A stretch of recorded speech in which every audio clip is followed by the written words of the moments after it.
At the office Christmas party, my manager loudly said, "Let's be real, she only got promoted because she's pretty enough to distract clients." I tried to laugh it off until he added, "Come on, everyone knows she's just a mascot, not actual talent." My hands were shaking as he threw his arm around me for a selfie and whispered, "Smile, sweetheart. Your career depends on it." I work in commercial real estate in Charlotte, North Carolina. It's the kind of industry where backroom handshakes matter more than resumes, and where men like my manager, Todd Whitaker, always seem to rise faster than they should. I started at Leeward Commercial 4 years ago, right after I turned 25. I didn't have connections, but I had grit. I stayed late, took weekend calls, picked up the slack when others dropped the ball. My work was solid. My deals closed. My clients returned. This year, I was promoted to account director.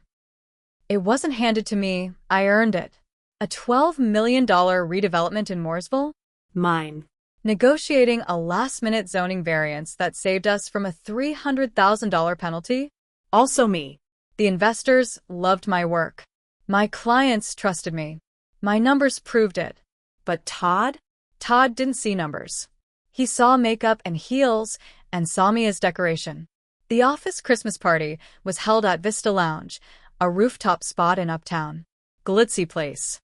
Loud music, fake plants, open bar. People were already tipsy when I walked in. I was wearing a deep green dress, modest but flattering. My hair was pulled back.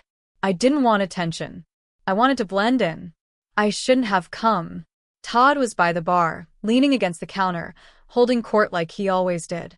His voice carried. "Let's be real," he said, gesturing with his drink. "She only got promoted because she's pretty enough to distract clients." Laughter. Not from everyone, but enough to twist my stomach. I paused, frozen near the coat check. I could hear everything. "Come on," Todd went on. "Everyone knows she's just a mascot. Not actual talent." More laughter. A few heads turned. Someone made a low ouch sound. But no one said anything. I tried to swallow it down. I even laughed as I walked over, pretending I hadn't heard it all. "Hey, Todd," I said, keeping my tone light. He grinned like nothing had happened. "There she is. Star of the show." He walked over, drink in hand, and threw his arm around me like we were old pals. I didn't move. I didn't smile. "Let's get a pic for the team page," he said, holding up his phone. As he clicked the button, he leaned in, whispering against my ear, "Smile, sweetheart. Your career depends on it." I smiled. Barely. The picture flashed. And just like that, I knew he believed I couldn't do a damn thing about it. That's what made me dangerous. When I got home that night, I didn't cry. Not right away. I sat in the kitchen in silence, still in my dress, still wearing heels, until Eli came out of the bedroom, rubbing sleep from his eyes. "You okay?" he asked, voice rough. I shook my head. He sat across from me and waited. I told him everything, word for word. He listened, didn't interrupt. When I finished, he said the one thing that snapped something loose in me. "You can't let him get away with that." I nodded slowly. "I won't." What Todd didn't know was that I had access. He'd gotten too comfortable, too cocky. He'd send interns to my desk with paperwork he didn't want to deal with. He left files open on the shared drive, unprotected. His calendar? Public. His inbox? A mess. Over the next 6 weeks, I studied him. Every meeting, every client lunch, every whisper. I started small, flagging inconsistencies in his reports, quietly correcting his mistakes before they turned into fires, letting others in the office see that he wasn't nearly as sharp as he pretended. Then I found it. A folder labeled "Personal, Don't Touch" on his desktop archive. Not locked. Not encrypted. Idiot. Inside, expense reports with altered receipts. A few from non-existent restaurants. Some doubled up. Charges on client accounts that didn't match meeting logs. And then one file that changed everything, an invoice from a marketing firm addressed to Todd's brother's shell company. A company we'd hired last year for strategy consulting. Kickbacks. He was funneling money to his brother's business through fake contracts. I didn't act right away. I kept quiet. Let it stew. I needed time to be sure, to build it tight.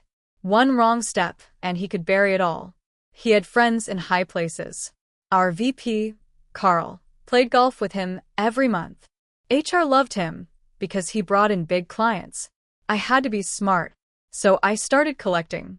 Every receipt, every calendar entry, every internal email. I cross-referenced the fake meetings. I dug into the shell company's address. It was a mailbox inside a strip mall on the edge of Gastonia. The marketing strategy invoice?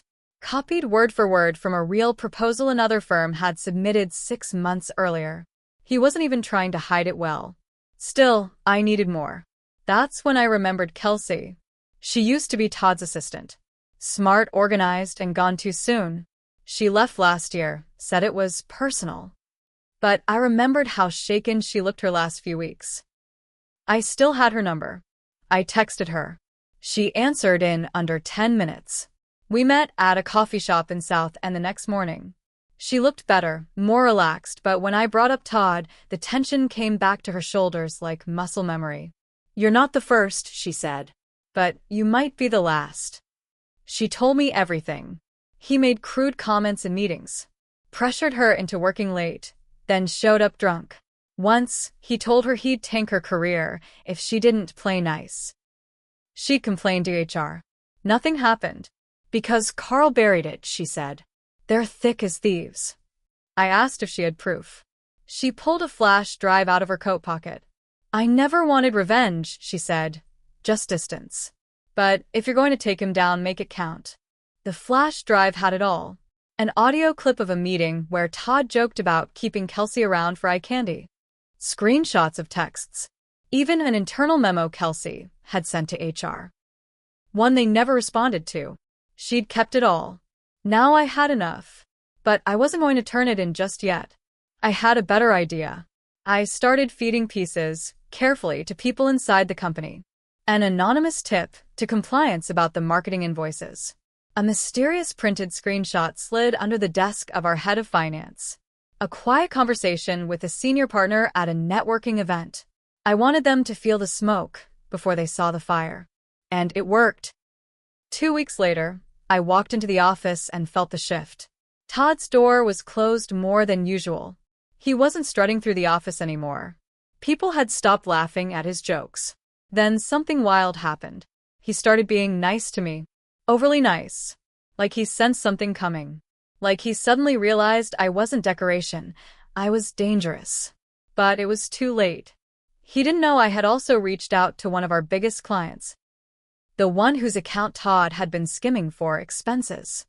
I laid out the evidence in a quiet, professional email. I asked them not to take immediate action, just to verify the charges themselves. They did. And then they pulled out of the upcoming $18 million contract. No explanation. Just a polite message to our executive team. Due to recent discoveries, we will be reviewing our partnership with Leeward Commercial. Panic spread fast. Carl tried to control it, but the client sent over a detailed statement a few days later.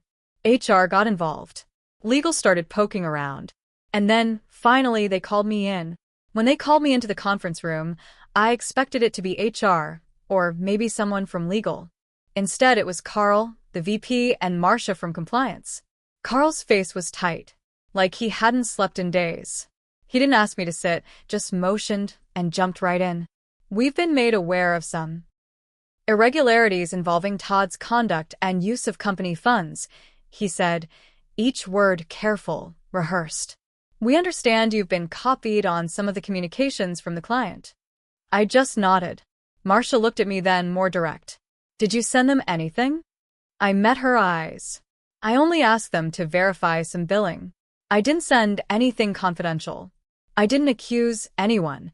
Carl shifted in his seat, jaw tight. "You understand how serious this is?" "I do," I said, keeping my tone steady. "And I think the client made it clear how serious they think it is too." He didn't have an answer to that. Marcia did. "We need a written statement from you. Everything you know. Timeline. Who else you spoke to. We'll also need access to your files, including any communications you may have had outside of company systems. I didn't blink. I'll give you everything. But I want something in writing first. Carl's eyes narrowed. Excuse me? I leaned forward. I want protection. A formal agreement that says I won't be retaliated against. And I want it notarized before I hand over a single file. Marcia didn't argue. She just nodded slowly. We can draw that up. Carl looked like he'd swallow glass. That night, Todd sent me a text. T. What the hell are you doing? I didn't respond. He sent another one a few hours later. T. You have no idea who you're messing with. Still, I stayed quiet. But then he crossed a line I didn't expect. He showed up at my apartment. Eli wasn't home. I heard the knock and looked through the peephole. Todd. His hair was messy, eyes wild. I didn't open the door. You think this is going to end with you on top? He said through the wood. You think they're going to believe you? You're nobody. Just a pretty face they used for a few good years. You think you're the first one to try this. I stayed silent, phone in hand, already dialing the cops. You better pray I'm the only one who sees those files before they vanish. I heard him walk away. The cops arrived 20 minutes later. He was gone by then, but I filed a report anyway. That visit was his last mistake. Because the next day, I handed Marcia every file, every email, the audio from Kelsey, the photos, The receipts. everything. But I didn't stop there. I also sent a copy to a journalist I knew from college, Amy Castro, now working for the Charlotte Observer. I gave her what I had, minus the client names. She asked me one thing. You want this quiet or loud? I answered without blinking. Loud. The article dropped on a Monday morning. Front page of the Charlotte Observer's business section. Real estate firm rocked by allegations, fraud, harassment, and a broken culture. Amy didn't hold back. She laid it out piece by piece. The forged invoices, the client withdrawals, the anonymous insider with the files, and, though she didn't use his name, the senior female staff member regularly mocked and undermined by a department head. It didn't take a genius to figure out who she meant. It spread fast. By noon, people were texting me screenshots. Leeward tried damage control. HR sent a company-wide email full of vague language about integrity reviews and realigning leadership practices. But the real blow came later that week when the client, our biggest one, filed a formal fraud complaint with the State Board of Real Estate. And then the press got Todd's name. Turns out, Amy had done her own digging after our talk. She found records of another company Todd worked at in Florida, left under unusual circumstances. Similar story. Misuse of funds, inappropriate conduct, nothing ever proven. Until now. The board opened a formal investigation. Todd was suspended. His passcode deactivated. They didn't even let him pack his own desk. Security did it for him. Carl tried to stay quiet, like he didn't know anything. But the emails said otherwise. The report Marcia gave to the board showed Carl signed off on several of the fake invoices without checking them. Whether he was complicit or just lazy didn't matter.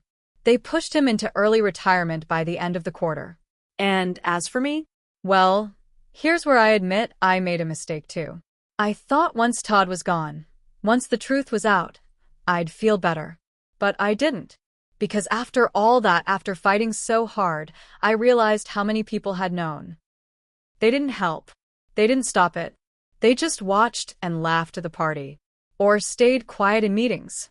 Or looked the other way when I was undermined again and again. I didn't want to stay there anymore. So I left. I took a short sabbatical, then started at a boutique firm run by women out of Raleigh. Smaller, but honest. No one cares what I wear. They care what I close. As for Todd, his license was revoked 6 months later. State audit found over $400,000 in fraud stretching back 4 years. He's being sued by the client, the firm, and even his own brother, who claimed he didn't know about the scheme and turned state's witness to save himself. I heard Todd moved back in with his parents in Jacksonville. Can't get work in real estate anymore. Tries to do online consulting under a fake name. Last I checked, no one was buying. And me? I smile on my own terms now. No cameras. No fake charm.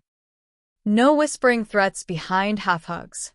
Just a quiet, clean kind of peace that comes after you burn the right bridges and never look back.